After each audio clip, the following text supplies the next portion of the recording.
Olá, seja muito bem-vindo a essa aula de microeconomia. Hoje nós vamos abordar a teoria do consumidor e para essa aula eu me baseei no livro do Varia.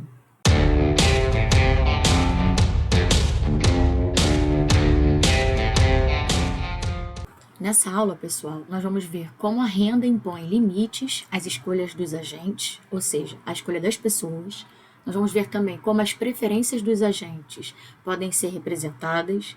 Na questão individual, a gente vai ver que os limites mais as preferências geram as escolhas, e na questão do coletivo, escolhas individuais geram a demanda de mercado.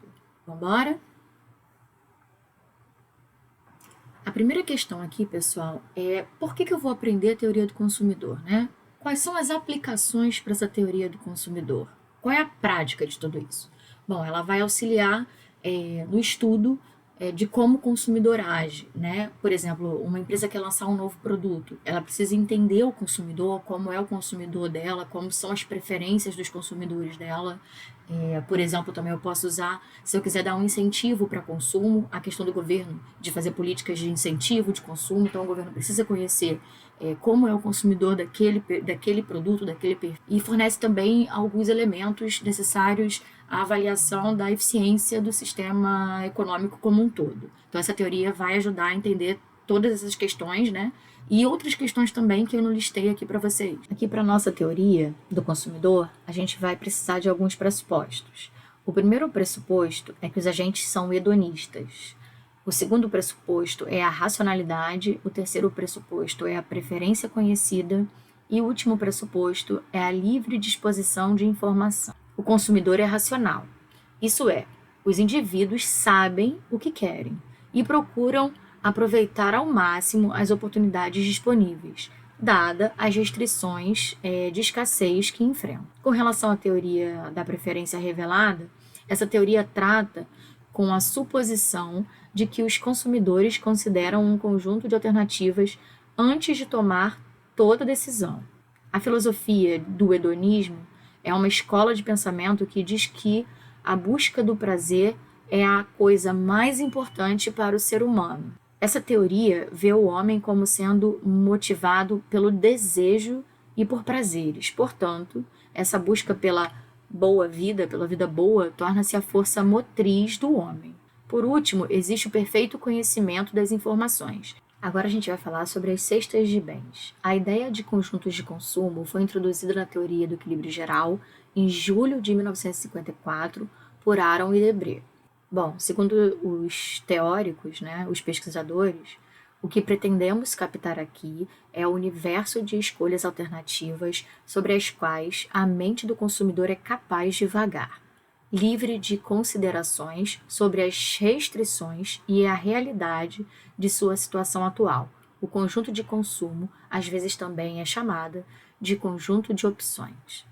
Bom, como eu falei, pessoal, uma cesta de consumo é uma combinação de diversas mercadorias assinalando suas respectivas quantidades. Aqui, por exemplo, eu vou tratar X1 como pãezinhos, X2 como biscoitos. Então, a cesta A, ela contém a quantidade Q1 de pãezinhos, X1, a quantidade Q2 de biscoitos, X2. Ao passo que a cesta B também contém pãezinhos e biscoitos, só que com as quantidades Q3 e Q4. Então aqui eu posso representar essas duas cestas. As duas cestas contêm os mesmos bens, só que com quantidades distintas. Eu vou usar X para denotar o conjunto de alternativas possíveis. A todo momento a gente pode fazer escolhas. A gente pode escolher entre trabalhar e ver TV, estudar e ver TV, assistir o jogo ou ir à praia.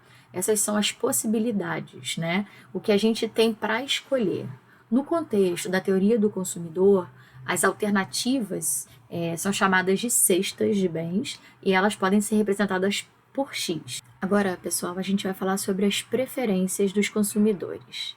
Bom, nada melhor do que uma latinha de Coca-Cola e uma latinha de Pepsi para ajudar a gente a entender o conceito de preferência. Uma relação de preferência normalmente especifica os limites, se houver, da capacidade do consumidor de perceber em situações que envolvam escolha a forma de consistência ou inconsistência nas escolhas do consumidor e informações sobre os gostos do consumidor para os diferentes objetos de escolha.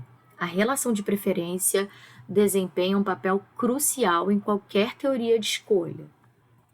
Bom, pessoal, agora que a gente já viu o conceito de preferência, eu vou precisar de algumas notações matemáticas para descrever as preferências. Para duas cestas de consumo quaisquer, x e y, pertencente a x, quando o consumidor prefere x a y, eu escrevo x é preferível a y e uso esse símbolo matemático chamado sucede.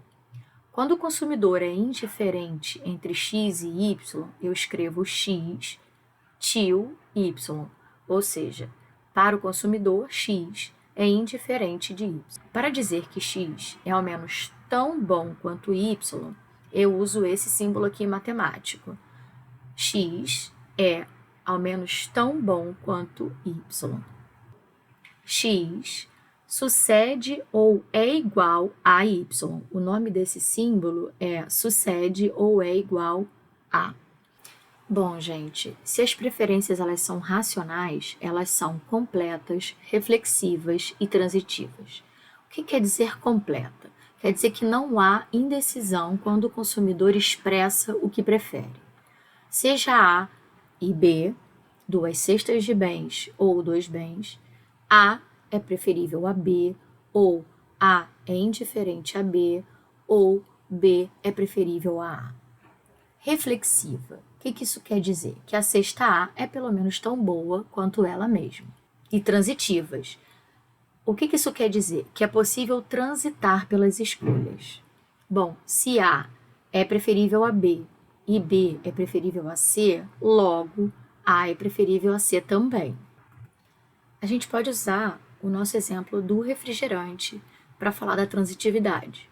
Bom, se eu digo para você que Coca-Cola é preferível a Pepsi e que Pepsi é preferível a Guaraná, eu posso concluir que Coca é preferível a Guaraná para esse indivíduo. Bom, pessoal, agora eu vou falar sobre as curvas de indiferença. É conveniente, pessoal, descrever preferências de modo gráfico, mediante o uso de uma forma de interpretação conhecida como curva de indiferença. Tem-se dois eixos nesse gráfico, que corresponde ao consumo do bem 1 e do bem 2 por um determinado consumidor. Posso também representar duas cestas, cesta 1 e cesta 2. As cestas situadas na curva de indiferença são as cestas nas quais o consumidor é apenas indiferente entre elas. Bom, pessoal, essa é a curva de indiferença. Nesse meu exemplo aqui, eu continuo usando o pãozinho e o biscoito. Aqui nessa primeira cesta, eu tenho 3 pãezinhos e 3 biscoitos. Na segunda cesta, eu tenho 2 pãezinhos e 5 biscoitos. E na terceira cesta, eu tenho 1 pãozinho e 7 biscoitos. Bom, isso quer dizer que se elas estão na mesma curva de indiferença do consumidor, esse consumidor é indiferente entre a cesta 1, a cesta 2 e a cesta 3. Lá no início da aula, pessoal, a gente falou que para esses consumidores, quanto mais, melhor. Então, as cestas que estão à direita dessa curva de indiferença são melhores do que as cestas que estão na curva de indiferença. Na verdade, essas cestas elas fazem parte de outra curva de indiferença. E quanto mais à direita tiver, melhor é para o consumidor. Vocês podem estar se perguntando, bom, mas as curvas de indiferença têm o mesmo formato? Não. Depende do bem que eu estou analisando. Por exemplo, se eu tenho bens substitutos perfeitos, eu tenho esse formato de curva de indiferença. Ainda assim, quanto mais para a direita, melhor é. Aqui no meu exemplo, eu tenho lápis rosa e lápis vermelho. Se eles são substitutos perfeitos, tanto faz para o consumidor o lápis rosa ou o lápis vermelho. Só lembrando do conceito de bens substitutos. 2 bens são substitutos perfeitos quando o consumidor aceita substituir um pelo outro a uma taxa constante. Bom, o outro gráfico mostra bens complementares. Como exemplo aqui, eu tenho pé de sapato esquerdo, pé de sapato direito. Esses bens complementares, eles sempre são consumidos juntos e em proporções fixas. Bom, também quanto mais para a direita a curva de indiferença tiver, maior é a satisfação do consumidor. Nesse caso aqui, eu vou ter solução nesse cantinho. Digamos aqui que a primeira curva de indiferença tenha um par de sapato. Bom, a outra curva possui 2 pares de sapatos. Vamos nos atentar só à primeira curva aqui. Bom, ela tem, nesse canto aqui, ela tem um par de sapato. Se eu aumentar só x1 ou só x2, não vai trazer mais satisfação para o consumidor. Eu precisaria passar para a segunda curva de indiferença.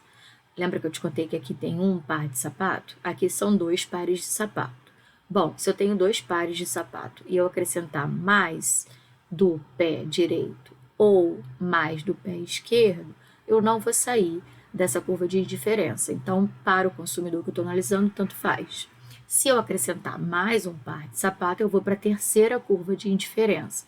E assim, o consumidor terá mais satisfação. Então, resumindo, quanto mais para a direita, maior a satisfação do consumidor que eu estou analisando. Por último, pessoal, eu vou mostrar para vocês 2 curvas de indiferença. Uma de bens neutros e uma de mal, que a gente chama de bem-mal. Bom, um bem-mal é uma mercadoria na qual o consumidor não gosta. E um bem neutro é o bem que o consumidor é indiferente ao consumo ou não. Bom, esse primeiro aqui gráfico, eu tenho a anchova, que nesse caso é um bem que o consumidor não gosta, e queijo, que é um bem que o consumidor gosta. Então, para que o consumidor consuma anchova, você precisa dar mais queijo para ele. Então, para as curvas que estão mais à direita, são curvas que representam maior satisfação para o consumidor que a gente está analisando. E aqui embaixo a gente tem o bem neutro. Para esse consumidor em questão, anchova é um bem neutro, ou seja, ele não se importa se ele come ou não anchova. E aqui, o queijo é um bem que ele gosta. Então, quanto mais para a direita a curva de diferença tiver, melhor, mais satisfação o consumidor vai ter. Então, não importa a quantidade de anchova que tiver na comida. Se tiver mais queijo, é melhor para esse consumidor. Então é isso, pessoal. Espero que vocês tenham gostado e aprendido com esse vídeo. Eu vou gravar um outro vídeo para falar sobre a função de utilidade, sobre a restrição orçamentária e sobre a maximização da utilidade do consumidor. Até breve!